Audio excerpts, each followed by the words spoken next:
Students, उम्मीद है आप लोग खैरियत से होंगे। तो जो आज की हमारी वीडियो है वो है factors affecting drug bio availability, उसका सेकंड पार्ट है। तो आइए अब हम इस वीडियो को फर्दर कंटिन्यू करते हैं।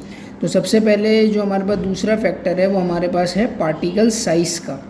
अब इस चीज़ को हमें अंडरस्टैंड करना है कि पार्टिकल साइज़ का ड्रग एब्जॉर्प्शन पे और ड्रग बायो अवेलेबिलिटी पे क्या इफ़ेक्ट है। तो आइए इसको डिस्कस करते हैं। फर्स्ट ऑफ ऑल हमें ये चीज़ पता होनी चाहिए कि जो पार्टिकल साइज़ है वो डायरेक्टली प्रोपोर्शनल है किसके, हमारे पास ये हमें याद रखना है कि डायरेक्टली प्रोपोर्शनल हो गया वो किसके, डिसोल्यूशन के। ये मेन पॉइंट है, ये याद रखिएगा। पार्टिकल साइज़ हमारे पास जितना छोटा होगा उतनी डिसोल्यूशन ड्रग की हमारे पास प्रॉपर होगी। पार्टिकल साइज़ हमारे पास कब छोटा होगा, जब सरफेस एरिया ज़्यादा होगा। तो जितना सरफेस एरिया हमारे पास ज़्यादा होगा उतना हमारे पास पार्टिकल साइज़ कम होगा। पहले ये चीज़ आप समझ लें, सरफेस एरिया ज़्यादा, पार्टिकल साइज़ कम। अब दूसरी चीज़ हमें याद रखनी है कि जब भी हमें टैबलेट को जल्दी डिज़ोल्व करवाना हो या डिसइंटीग्रेट कराना हो, उसके लिए ये लाजमी है कि उसका जो पार्टिकल साइज़ है वो कम होगा और सरफेस एरिया उसका ज़्यादा होगा। अब सरफेस एरिया हमारे पास जब ज़्यादा होगा और पार्टिकल साइज़ कम होगा तो उससे हमें ये बेनिफिट होगा कि जो हमारी टैबलेट की डिसोल्यूशन पावर है वो ज़्यादा हो जाएगी, डिसोल्यूशन भी ज़्यादा हो जाएगी, जिसकी वजह से हमारे पास डिसइंटीग्रेशन भी ज़्यादा हो जाएगी।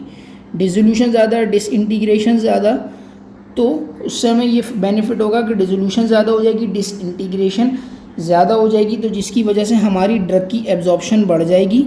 एब्जॉर्प्शन बढ़ गई और ऑटोमेटिकली उसी से हमारे पास ड्रग की बायो अवेलेबिलिटी भी बढ़ जाएगी। ये हमें चीज़ को समझना है, ड्रग की बायो अवेलेबिलिटी बढ़ जाएगी, ड्रग की एब्जॉर्प्शन उसी के साथ बढ़ जाएगी। दोबारा रिपीट कर रहा हूँ, ये टर्म को समझने की कोशिश करें। पार्टिकल साइज जितना कम उतना सरफेस एरिया ज़्यादा, सरफेस एरिया ज़्यादा होगा तो उतना पार्टिकल साइज़ कम। तो ये दूसरे के इन्वर्सली प्रोपोर्शनल है। तो टैबलेट की जो है वो डिसोल्यूशन ज़्यादा होगी, उससे डिसइंटीग्रेशन ज़्यादा होगी, उससे डिसइंटीग्रेशन ज़्यादा होने की वजह से एब्जॉर्प्शन ज़्यादा, एब्जॉर्प्शन ज़्यादा तो बायो अवेलेबिलिटी ज़्यादा, जिसकी वजह से ड्रग हमारे पास सिस्टमिक सर्कुलेशन में जल्दी अवेलेबल होगी। सिस्टमिक सर्कुलेशन में अवेलेबल होने का मतलब ये है कि उसकी जो थेराप्यूटिक एफिकेसी है ड्रग की वो हमारे पास बढ़ जाएगी। थेराप्यूटिक एफिकेसी इनहांस होने की वजह से हमारे पास जो ड्रग का इफ़ेक्ट है वो हमारे पास जल्दी आएगा। और ऐड कीजिएगा कि जब हमारे पास सरफेस एरिया ज़्यादा होगा तो ड्रग एक्सपोजर ज़्यादा होगा, किसके लिए, मीडिया के लिए। ड्रग ज़्यादा एक्सपोज करेगी मीडिया से, जिसकी वजह से डिसोल्यूशन और डिसइंटीग्रेशन ज़्यादा होगी। अब मैं आपको एक असाइनमेंट दे रहा हूँ, उसका मुझे आंसर आप कमेंट बॉक्स में कीजिएगा कि हमारे पास 2 पार्टिकल्स हैं, वी हैव 2 पार्टिकल्स। क्वेश्चन को समझ के जवाब दीजिएगा। 2 पार्टिकल्स हैं हमारे पास, एक का जो हमारे पास डायामीटर है वो है 5 नैनोमीटर, ठीक है, और सेकंड का जो है हमारे पास उसका जो डायामीटर है वो है 2 नैनोमीटर। तो आप मुझे बताएंगे कि which particle absorbs more quickly, absorb more quickly.